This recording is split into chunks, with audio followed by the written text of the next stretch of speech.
આપણે મત્સ્યપુરાણના 8મા દિવસની કથાને આગળ વધારે. જેણે યુદ્ધમાં ઇન્દ્રને પણ પરાજિત કરી દીધા હતા, ત્યાર પછી રાજાએ ઉર્વશીને લઈ જઈને ઇન્દ્રને સમર્પિત કરી દીધી, જેનાથી તેમની દેવોની સાથેની ગાઢ મૈત્રી થઈ ગઈ. ત્યારથી ઇન્દ્ર પણ પુરુરવાના મિત્ર થઈ ગયા. પછી ઇન્દ્રે પ્રસન્ન થઈને રાજાને સમસ્ત લોકમાં શ્રેષ્ઠતા, અત્યધિક બળ, પરાક્રમ, યશ અને સંપત્તિ પ્રદાન કરી. સાથે સાથે ભરતમુનિ દ્વારા તેમના યશનું ગાન પણ કરવામાં આવ્યું. ઉર્વશી પુરુરવાના પ્રેમથી તેમના મહાન ચરિત્રનું ગાન કરતી રહેતી હતી. એકવાર ભરતમુનિ દ્વારા પ્રવર્તિત લક્ષ્મી સ્વયંવર નાટક ભજવાયું. તેમાં ઇન્દ્રે મેનકા, ઉર્વશી અને રંભા ત્રણેયને નાચવાનો આદેશ કર્યો. તેમાં ઉર્વશી લક્ષ્મીનું રૂપ ધારણ કરીને લયપૂર્વક નૃત્ય કરી રહી હતી. નૃત્યકાલમાં પુરુરવાને જોઈને અનુરાગથી સૂઝબૂઝ ખોવાઈ જવાના કારણે ભરતમુનિએ પહેલાં જે અભિનયના નિયમ બતાવ્યા હતા તે બધા તેને વિસ્મૃત થઈ ગયા. ત્યારે ભરતમુનિએ ક્રોધને વશીભૂત થઈને તેને શાપ આપીને કહ્યું કે તમે આના વિયોગથી પૃથ્વી પર 55 વર્ષ સુધી સૂક્ષ્મ લતા રૂપે ઉત્પન્ન થઈને રહેશો અને પુરુરવા ત્યાં પિશાચોનીનો અનુભવ કરશે. ત્યાર પછી ઉર્વશીએ પુરુરવાની પાસે જઈને ચિરકાળને માટે તેમનું પતિ રૂપે વર્ણન કરી લીધું. ભરતમુનિએ આપેલા શાપની નિવૃત્તિ બાદ ઉર્વશીએ બુદ્ધપુત્ર પુરુરવાના સહયોગથી 8 પુત્રોને જન્મ આપ્યા. તેમના નામ હતા આયુ, દ્રઢાયુ, અશ્વાયુ, ધનાયુ, ધૃતિમાન, વસુ, સુચિવિદ્ય અને શતાયુ. આ બધા દિવ્ય બળ પરાક્રમથી સંપન્ન હતા. તેમનામાં આયુના નહુષ, વૃષશર્મા, રજી, દંભ અને વિપાપમા નામક 5 મહારથી વીર પુત્ર ઉત્પન્ન થયા. રજીને 100 પુત્ર થયા, જે રાજેય નામથી વિખ્યાત થયા. રજીએ ભગવાન નારાયણની આરાધના કરી તેમની તપસ્યાથી પ્રસન્ન થઈ ભગવાન વિષ્ણુએ રાજાને અનેક વરદાન આપ્યા. તેથી તેઓ તે સમયે દેવો, અસુરો અને મનુષ્યના વિજેતા થઈ ગયા. ત્યાર પછી પ્રહલાદ અને ઇન્દ્રનું ભયંકર દેવાસુર યુદ્ધ થયું, જે 300 વર્ષ સુધી ચાલતું રહ્યું. પરંતુ તે બંનેમાં કોઈ વિજયી થઈ શકતા ન હતા. ત્યારે દેવતાઓ અને અસુરોએ મળીને દેવાધિદેવ બ્રહ્માજીને પૂછ્યું કે બ્રહ્મન, આ બંનેમાંથી કયો પક્ષ વિજયી થશે? આ સાંભળીને બ્રહ્માએ કહ્યું કે જે પક્ષમાં રાજા રાજી હશે તે જ વિજયી થશે. ત્યારે દૈત્યોએ રાજાની પાસે જઈને પોતાના વિજય માટે પ્રાર્થના કરી કે આપ અમારા સહાયક થઈ જાઓ. તેમની પ્રાર્થના સાંભળીને રજીએ કહ્યું કે જો હું તમારા લોકોનો સ્વામી થઈ જાઉં તો જ ઉપયુક્ત સહાયતા થઈ શકશે. પરંતુ અસુરોએ આ પ્રસ્તાવનો સ્વીકાર ન કર્યો. પરંતુ દેવતાઓએ તેનો સ્વીકાર કરીને કહ્યું કે રાજન, આપ અમારા લોકોના સ્વામી થઈ જાઓ અને યુદ્ધમાં શત્રુઓનો સંહાર કરો. ત્યાર પછી રાજા રજીએ તે બધા અસુરોનો વધ કરી નાખ્યો જે ઇન્દ્ર દ્વારા અવધ્ય હતા. આ કાર્યથી પ્રસન્ન થઈને દેવરાજ ઇન્દ્ર રાજાના પુત્ર બની ગયા. ત્યારે રાજા રજી ઇન્દ્રને રાજ્ય આપીને સ્વયં તપસ્યા કરવા માટે ચાલ્યા ગયા. ત્યાર પછી તપસ્યા, બળ અને ગુણોથી સંપન્ન રજીપુત્ર ઇન્દ્રનો વૈભવ, યજ્ઞભાગ અને રાજ્યને બળપૂર્વક છીનવી લીધું. આ પ્રમાણે રજીપુત્રો દ્વારા સતાવવામાં આવેલા અને રાજ્યથી ભ્રષ્ટ થયેલા દીન દુઃખી ઇન્દ્રે બૃહસ્પતિની પાસે જઈને કહ્યું કે ગુરુદેવ, હું રજીના પુત્રો દ્વારા પરેશાન છું. હવે મને યજ્ઞમાં ભાગ મળતો નથી તથા મારું રાજ્ય જીતી લેવામાં આવ્યું. અતઃ બૃહસ્પતિ, પુનઃ મારી રાજ્ય પ્રાપ્તિને માટે કોઈ ઉપાય કરો. ત્યારે બૃહસ્પતિએ ગ્રહશાંતિના વિધાનથી તથા શ્રેષ્ઠ કર્મ દ્વારા ઇન્દ્રને બળ સંપન્ન બનાવી દીધા અને રજીપુત્રોની પાસે જઈને તેમને મોહમાં નાખી દીધા. તે વેદજ્ઞ બૃહસ્પતિએ વેદો દ્વારા બહિષ્કૃત જે ધર્મનો આશ્રય લઈને તેમને વેદત્રયી ઋગ્વેદ, યજુર્વેદ, સામવેદથી પરિભ્રષ્ટ કરી દીધા. તે ઉપરાંત ઇન્દ્રે તેમને તર્કવાદથી સમન્વિત અને વેદ બાહ્ય જાણીને પોતાના વજ્રથી તે બધા ધર્મ બહિષ્કૃત રજીપુત્રોનો સંહાર કરી નાખ્યો. હવે હું નહશના 7 ધાર્મિક પુત્રોનું વર્ણન કરું છું. તેમના નામ છે યતિ, યયાતિ, સંયાતિ, ઉદ્ભવ, પાંચી, શર્યાતિ અને મેઘજાતિ. એ 7 વંશ વિસ્તારક હતા. જ્યેષ્ઠ યતિ જ્યારે પોતાની કુમારાવસ્થામાં જ વૈખાનસનું રૂપ ધારણ કરીને યોગી થઈ ગયા, ત્યારે બીજા પુત્ર યયાતિ સદા એકમાત્ર ધર્મનો જ આશ્રય લઈને રાજ્ય કરવા લાગ્યા. તે સમયે દાનવરાજ વૃષપર્વાની પુત્રી શર્મિષ્ઠા તથા શુક્રાચાર્યની કન્યા વ્રતપરાયણા દેવ્યાની આ બંને યયાતિની પત્ની થયા. આમના ગર્ભથી યયાતિના 5 પુત્ર ઉત્પન્ન થયા, જેમના હું નામ નિર્દેનાસુર વર્ણન કરી રહ્યો છું. દેવ્યાની યદુ અને તર્વસુ 2 પુત્રોને જન્મ આપ્યો તથા શર્મિષ્ઠાએ દુહ્ય અને પુરુ નામના 3 પુત્રોને પેદા કર્યા. આમાંનામાં યદુ અને પુરુ આ બંને વંશનો વિસ્તાર કરનારા થયા. નહુષ નંદન રાજા યયાતિ સત્ય પરાક્રમી તથા અજેય હતા. તેમણે ધર્મ અનુસાર પૃથ્વીનું પાલન કર્યું અને વિધિપૂર્વક અનેક યજ્ઞોનું અનુષ્ઠાન કર્યું તથા જીતેન્દ્રિય થઈને અત્યંત ભક્તિપૂર્વક દેવો અને પિતરોની અર્ચના કરીને સમસ્ત પ્રજાઓ પર અધિકાર જમાવી લીધો. આ પ્રમાણે નહુષ પુત્ર રાજા યયાતિ અનેક વર્ષો સુધી પ્રજાનું ધર્મપૂર્વક પાલન કરતા રહ્યા.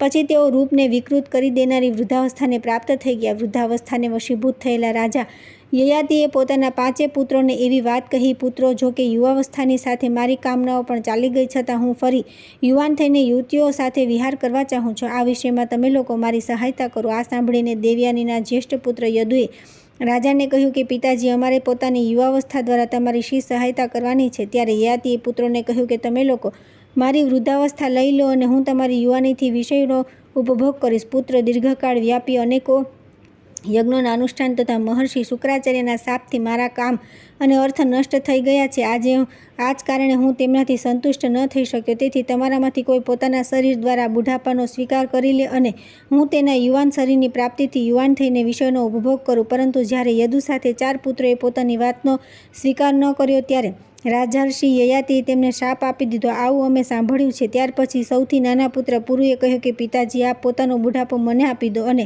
મારા નૂતન શરીરને પ્રાપ્ત કરીને સુખનો ઉપભોગ કરો. હું આપની વૃદ્ધાવસ્થા સ્વીકાર કરીને આપની આજ્ઞાનુસાર રાજકાર્ય સંભાળીશ.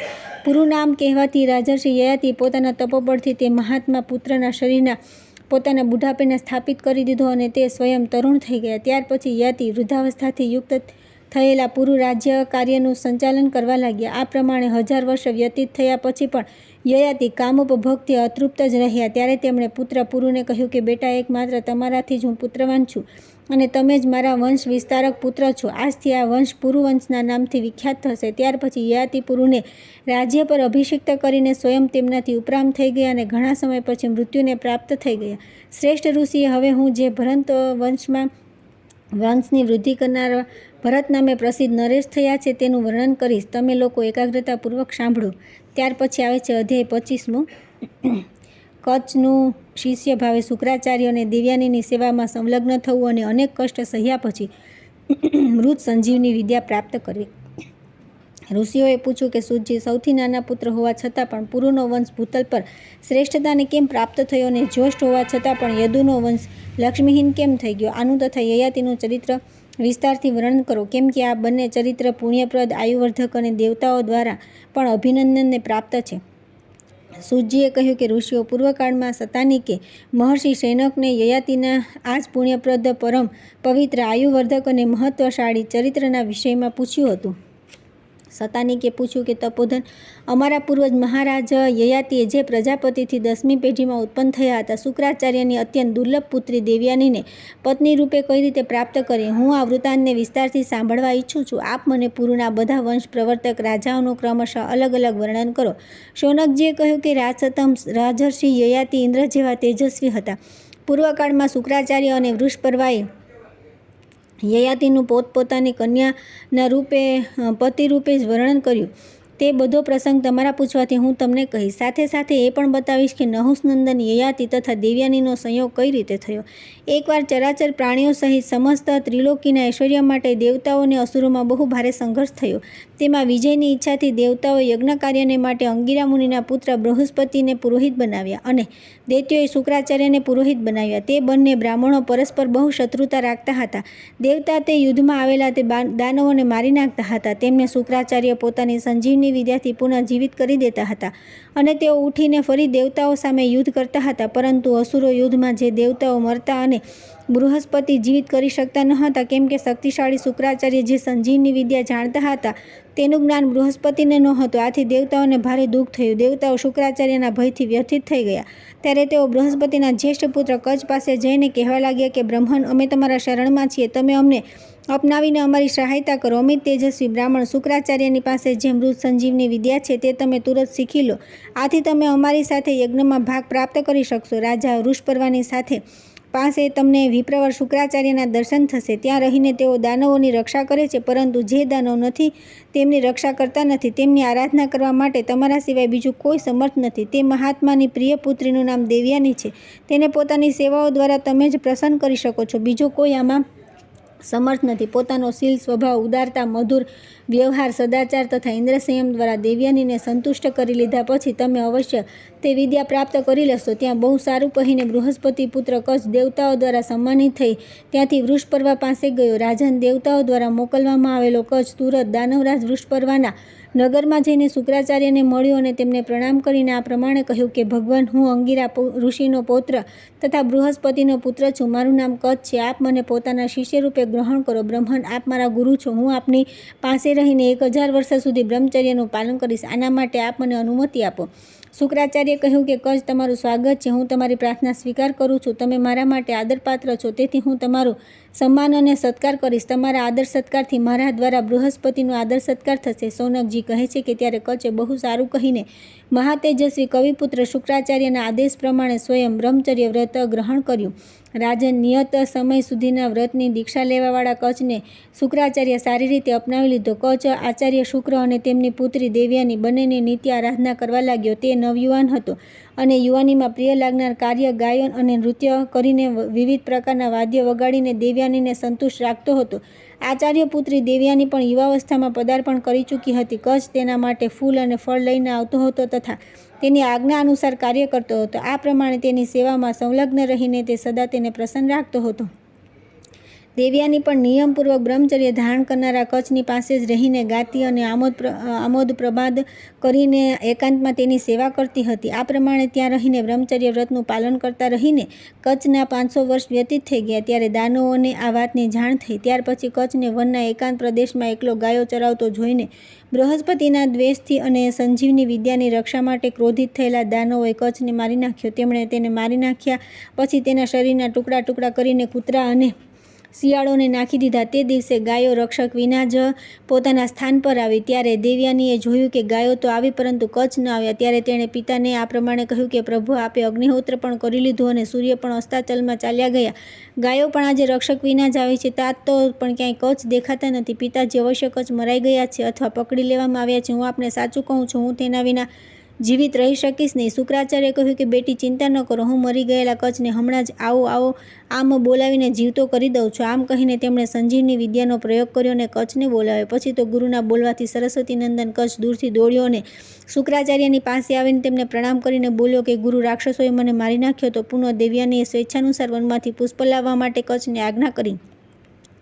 ત્યારે બ્રાહ્મણ કચ્છ સનાતન બ્રહ્મના પાઠ કરતો કરતો વનમાં ગયો. દાનવોએ તેને ફૂલ વીણતો જોઈને ત્યાર પછી અસુરોએ તેને બીજી વાર મારીને અગ્નિમાં બાળી નાખ્યો અને તેની ભસ્મનું ચૂર્ણ બનાવી મદિરામાં મેળવી દીધું અને તેને શુક્રાચાર્યને પીવડાવી દીધું. હવે દેવ્યાનીએ પિતાને ફરી આ પ્રમાણે કહ્યું, પિતાજી, આજ મેં ફૂલ લાવવા માટે મોકલ્યા હતા પરંતુ હજી દેખાતા નથી. तात એવું લાગે છે કે તેને મારી નાખવામાં આવ્યા છે અથવા તો મરી ગયા છે. હું આપને સત્ય કહું છું, હું તેના વિના જીવિત રહી શકીશ નહીં. શુક્રાચાર્યએ કહ્યું કે બેટી, બૃહસ્પતિનો પુત્ર કચ્છ મરી ગયો. મેં વિદ્યાથી તેને ઘણીવાર જીવિત કર્યો તો પણ તેને આ પ્રમાણે મારી નાખવામાં આવ્યો છે. હવે હું શું કરું? દેવ્યાની, તમે આ રીતે શોક ન કરો, રડશો નહીં. તમારા જેવી શક્તિશાળી સ્ત્રી કોઈને મરનાર માટે શોક કરતી નથી. તમને તો વેદ, બ્રાહ્મણ, ઇન્દ્ર સહિત બધા દેવતા, વસુઓ, અશ્વિની કુમાર, દૈત્ય તથા સંપૂર્ણ જગતના પ્રાણી મારા પ્રભાવથી ત્રણેય સંધ્યાઓના સમયે મસ્તક ઝુકાવીને પ્રણામ કરે છે. હવે તે બ્રાહ્મણને જીવિત કરવો અસંભવ છે. જો જીવિત થઈ જાય તો પણ દૈત્યો દ્વારા મરાઈ જશે. તેથી તેને જીવિત કરવાથી કોઈ લાભ નથી.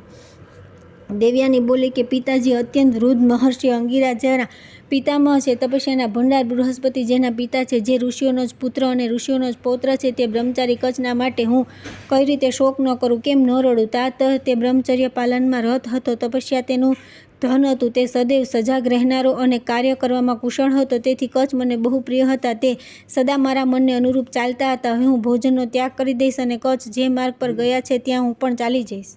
શૌનકજી કહે છે કે સતાનિક દેવ્યાનીના કહેવાથી તેના દુઃખથી દુઃખી શુક્રાચાર્ય કચ્છને બોલાવ્યો અને દૈત્યોપતિ ક્રોધિત થઈને બોલ્યા કે આમાં સહેજ પણ સંશય નથી કે અસુરો મારો દ્વેષ કરે છે. ત્યારે તો અહીં આવેલા મારા શિષ્યોને આ લોકો મારી નાખે છે. આ ભયંકર સ્વભાવવાળા દૈત્ય મને બ્રહ્મત્વથી ચ્યુત કરવા ચાહે છે. તેથી દરરોજ મારા વિરુદ્ધ આચરણ કરી રહ્યા છે. આ પાપનું પરિણામ અહીં અવશ્ય પ્રગટ થશે. બ્રહ્મહત્યા કોને નહીં બાળી નાખે, ભલે પછી તે ઇન્દ્ર પણ કેમ ન હોય. જ્યારે ગુરુએ વિદ્યાનો પ્રયોગ કરીને બોલાવ્યો ત્યારે તેમના પેટમાં બેઠેલો કચ્છ ભયભીત થઈને ધીરેથી બોલ્યો. તેનો અવાજ સાંભળીને શુક્રાચાર્યએ પૂછ્યું કે વત્સ, કયા માર્ગે જઈને મારા ઉદરમાં બેસી ગયો છે? સાચે સાચું બતાવો. કચ્છે કહ્યું, ગુરુદેવ, આપની કૃપાથી મારી સ્મરણ શક્તિ જળવાઈ રહી છે. જે વાત જે રીતે થઈ તેનું બધું મને સ્મરણ છે. આ પ્રમાણે પેટ ફાડીને નીકળવાથી મારી તપસ્યાનો નાશ થશે. તેવું ન થાય તે માટે હું અહીં ભારે કષ્ટ સહી રહ્યો છું. આચાર્યપ્રદ અસુરોએ મને મારીને મારા શરીરને બાળીને તેનું ચૂર્ણ બનાવી દીધું. પછી તેને મદિરામાં નાખીને આપને પીવડાવી દીધું. વિપ્રવર, આપ બ્રાહ્મી, અસુરી અને દેવી ત્રણેય પ્રકારની માયાઓ જાણો છો. આપની હયાતીમાં કોઈએ માયાઓનું ઉલ્લંઘન કઈ રીતે કરી શકે? શુક્રાચાર્ય બોલ્યા કે બેટી દેવ્યાની, હવે તમારા માટે ક્યું પ્રિય કાર્ય કરું? મારા વધથી જ કચ્છનું જીવિત થવું સંભવ છે. મારા ઉદરને ચીરવા સિવાય બીજો કોઈ એવો ઉપાય નથી જેથી મારા શરીરમાં બેઠેલો કચ્છ બહાર જોવા મળે. દેવયાનીએ કહ્યું કે પિતાજી, કચ્છનો નાશ અને આપનો વધ આ બંને શોક અગ્નિની જેમ મને બાળી નાખશે. કચ્છના નષ્ટ થવાથી મને શાંતિ નહીં મળે અને આપનું મૃત્યુ પછી હું જીવિત નહીં રહી શકું. શુક્રાચાર્ય બોલ્યા કે બૃહસ્પતિના પુત્ર કચ્છ, હવે તમે સિદ્ધ થઈ ગયા, કેમ કે તમે દેવયાનીના ભક્ત છો અને તે તમને ચાહે છે. જો કચ્છના રૂપમાં તમે ઇન્દ્ર ન હો તો મારી પાસેથી મૃત સંજીવની વિદ્યા ગ્રહણ કરો. માત્ર એક બ્રાહ્મણ સિવાય બીજું એવું નથી કે જે મારા પેટમાંથી પુનઃ જીવિત નીકળી શકે. તેથી તમે વિદ્યા ગ્રહણ કરો. તાત મારા શરીરથી નીકળીને મારા માટે પુત્ર થઈને મને પુનઃ જીવિત કરી દેજો. મુજ ગુરુ પાસેથી વિદ્યા પ્રાપ્ત કરીને વિદ્વાન થયા પછી પણ મારા પ્રત્યે ધર્મયુક્ત દ્રષ્ટિ જ રાખજો. સોનકજી કહે છે કે ગુરુ પાસેથી સંજીવની વિદ્યા પ્રાપ્ત કરીને વિપ્રવર કચ્છ તુરત જ મહર્ષિ શુક્રાચાર્યનું પેટ ફાડીને બરાબર તે પ્રમાણે નીકળી આવ્યા. જેમ દિવસ વીતી ગયા પછી પૂર્ણિમાની સંધ્યાના સમયે હિમાલય પર્વતના શ્વેત શિખરને વિંધીને ચંદ્રમાં પ્રગટ થઈ જાય છે. મૂર્તિમાન વેદરાશિ સમાન શુક્રાચાર્ય ભૂમિ પર પડેલા જોઈને કચ્છે પણ પોતાની મરી ગયેલા ગુરુને વિદ્યા પ્રાપ્ત કરી લીધા. પછી ગુરુને પ્રણામ કરીને તે આ પ્રમાણે બોલ્યા કે જે લોકો નિધિઓના પણ નિધિ, શ્રેષ્ઠ લોકોને પણ વરદાન આપવાવાળા, મસ્તક પર હિમાલય પર્વત જેવા શ્વેત કેશધારી પૂજનીય ગુરુદેવો તેમની પાસેથી વિદ્યા પ્રાપ્ત કરીને પણ આદર કરતા નથી, તે પ્રતિષ્ઠા રહિત થઈને પાપપૂર્ણ લોક નરકમાં જાય છે. શૌનકજી કહે છે કે શતાનિક વિદ્વાન શુક્રાચાર્ય મદિરાપાનથી ઠગાઈ ગયા હતા અને એવી ભયાનક પરિસ્થિતિ પહોંચી ગયા જેમાં સહેજ પણ ચેતના રહેતી નથી. મદિરાથી મોહિત થવાના કારણે જ તેઓ તે સમયે પોતાના મનને અનુકૂળ ચાલનારા પ્રિય શિષ્ય બ્રાહ્મણકુમાર કચ્છને પણ પી ગયા હતા. આ બધું જોઈને વિચારીને તે મહાનુભાવ કવિપુત્ર શુક્ર ક્રોધિત થઈ ગયા. મદિરાપાન પ્રત્યે તેમના મનમાં ક્રોધ અને ઘૃણાનો ભાવ જાગ્રત થઈ ગયો અને તેમને બ્રાહ્મણોનું હિત કરવાની ઈચ્છાથી સ્વયં આ પ્રમાણે ઘોષણા કરી. શુક્રાચાર્ય કહ્યું કે આજથી કોઈ પણ બ્રાહ્મણ અજ્ઞાનથી પણ મદિરાપાન કરશે તે ધર્મથી ભ્રષ્ટ થઈને બ્રહ્મ હત્યાનો ભાગી થશે તથા આલોક અને પરલોક બંનેમાં નિંદિત થશે. ધર્મશાસ્ત્રોમાં બ્રાહ્મણ ધર્મની જે સીમા નિર્ધારિત કરવામાં આવી છે તેમાં મારા દ્વારા સ્થાપિત કરેલી આ મર્યાદા પણ રહે અને સંપૂર્ણ સંસારમાં માન્ય થાય. સાધુ પુરુષ બ્રાહ્મણ ગુરુઓની પાસે અધ્યયન કરવાવાળા શિષ્ય, દેવતા અને સમસ્ત જગતના મનુષ્ય મારી બાંધેલી આ મર્યાદાને સારી પીઠે સાંભળી લે. સોનકજી કહે છે કે આ પ્રમાણે કહીને મહાન તપસ્વી, અપ્રમેય શક્તિશાળી મહાનુભાવ શુક્રાચાર્ય દેવ, જેમની બુદ્ધિને મોહિત કરી દીધી હતી, તે દાનવોને બોલાવીને આ પ્રમાણે કહ્યું. શુક્રાચાર્ય કહ્યું કે દાનવો, તમે બધા મહાન મૂર્ખ છો. હું તમને જણાવી દઉં કે કચ્છ મારી પાસેથી સંજીવની વિદ્યા પ્રાપ્ત કરીને સિદ્ધ થઈ ગયા છે. એનો પ્રભાવ મારા સમાન જ છે. બ્રાહ્મણ બ્રહ્મ સ્વરૂપ છે. શૌનકજી કહે છે કે કચ્છે આ પ્રમાણે 1000 વર્ષો સુધી ગુરુ પાસે રહીને પોતાનું વ્રત પૂરું કરી લીધું. ત્યારે ગુરુની ઘરે જવાની અનુમતિ મળી જવાથી તેણે દેવલોકમાં જવાનો વિચાર કર્યો. ત્યાર પછી આવે છે 26મો અધ્યાય. દેવયાનીનો કચ્છને પાણી ગ્રહણ માટે અનુરોધ, કચ્છની અસ્વીકૃતિ તથા બંનેને એકબીજાને શાપ આપો.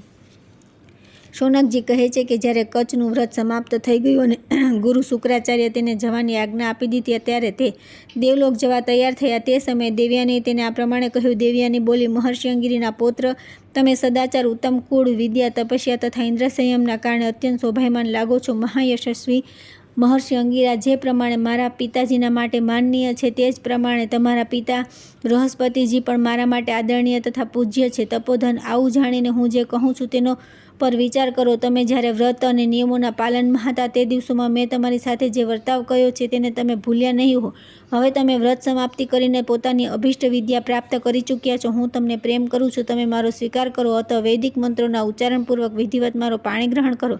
કચ્છે કહ્યું કે નિર્દોષ અંગોવાળી દેવયાની જેમ તમારા પિતા શુક્રાચાર્ય મારા માટે પૂજનીય અને માન્ય છે તેવી જ તમે છો, બલકે તેનાથી પણ વિશેષ મારી પૂજનીય છો. ભદ્રે મહાત્મા ભાર્ગવને તમે પ્રાણથી અધિક પ્રિય છો. ગુરુપુત્રી હોવાના કારણે ધર્મની દ્રષ્ટિથી મારી સદા પૂજનીય છો. દેવયાની જેમ મારા ગુરુદેવે તમારા પિતા શુક્રાચાર્ય સદા મારા માન્ય છો તે જ પ્રમાણે તમે છો. તેથી તમારે મારી સાથે આવી વાત ન કરવી જોઈએ.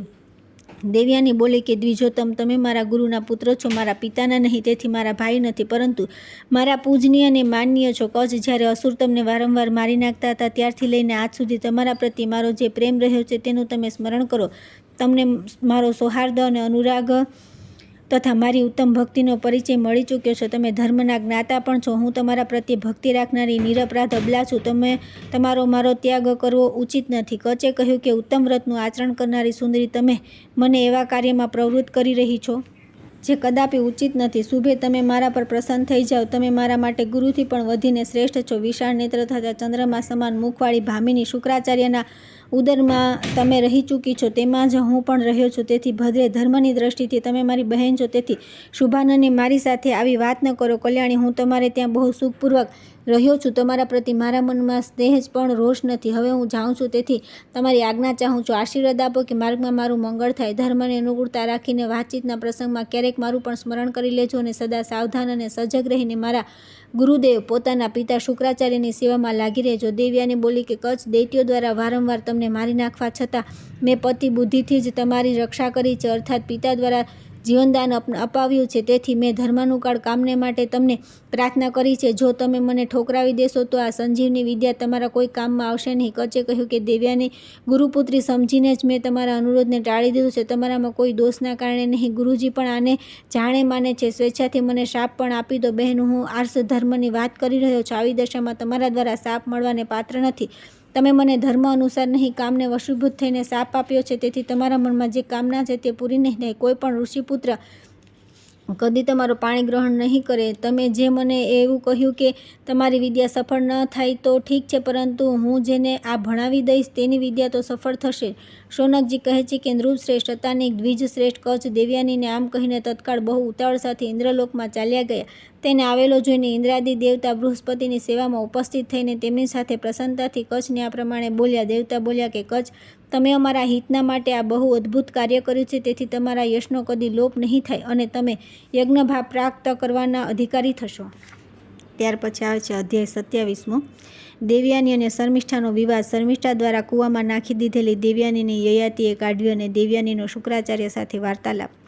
શૌનકજી કહે છે કે ભરત વર્ષ જ્યારે કચ્છ મૃત સંજીવની વિદ્યા શીખીને આવી ગયા ત્યારે દેવતાઓને બહુ પ્રસન્નતા થઈ. તેઓ કચ્છની વિદ્યાથી કૃતાર્થ થઈ ગયા. પછી બધાએ મળીને ઇન્દ્રને કહ્યું કે પુરંદર, હવે આપના માટે પરાક્રમ કરવાનો સમય આવી ગયો છે. પોતાના શત્રુઓનો સંહાર કરો. સંગીતથી લઈને આવેલા દેવતાઓ દ્વારા આ પ્રમાણે કહ્યા પછી ઇન્દ્ર બહુ સારું કહીને ભૂલોકમાં આવ્યા. ત્યાં એક વનમાં તેમણે બહુ સંખ્યામાં સ્ત્રીઓને જોઈ. તે વન ચૈત્રરથ જેવું સુંદર હતું. તેમાં તે કન્યાઓ જલક્રીડા કરી રહી હતી. ઇન્દ્રે વાયુનું રૂપ લઈને તેમના બધા કપડાં પરસ્પર મેળવી દીધા. ત્યારે તે બધી કન્યાઓ જળમાંથી નીકળીને પોતપોતાના વસ્ત્ર જે પાસે જ મૂક્યા હતા લેવા લાગી. તે ભેગા થઈ ગયેલા વસ્ત્રોમાં શર્મિષ્ઠાએ દેવયાનીનું વસ્ત્ર લઈ લીધું. શર્મિષ્ઠા વૃષપર્વાની પુત્રી હતી. વસ્ત્રની આ પ્રમાણે અદલાબદલીના કારણે દેવયાની અને શર્મિષ્ઠા બંનેમાં પરસ્પર બહુ મોટો વિવાદ થઈ ગયો. દેવયાની બોલી, અરી દાનવ પુત્રી, મારી શિષ્યા થઈને તું મારું વસ્ત્ર કઈ રીતે લઈ રહી છે?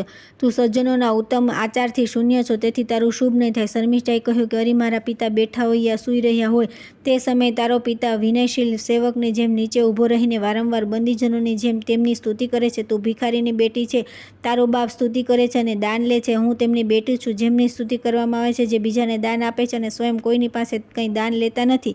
અરી ભિખારણ, તું ખાલી હાથ છે, તારી પાસે કોઈ અસ્ત્ર શસ્ત્ર પણ નથી, અને જો કોઈ લે મારી પાસે હથિયાર છે, તેથી તું મારા પર વ્યર્થ જ ક્રોધ કરી રહી છે. જો લડવું જ છે તો બરોબર સામનો કરનારી મારા જેવી બીજી કોઈ મળી જશે. હું તને જરા પણ માનતી નથી. શૌનકજી કહે છે કે સતાનિક આ સાંભળીને દેવયાની આશ્ચર્યચકિત થઈ ગઈ અને શર્મિષ્ઠાના શરીર પરથી પોતાના વસ્ત્ર ખેંચવા લાગી. આગળની કથા આપણે આવતીકાલે કરીશું.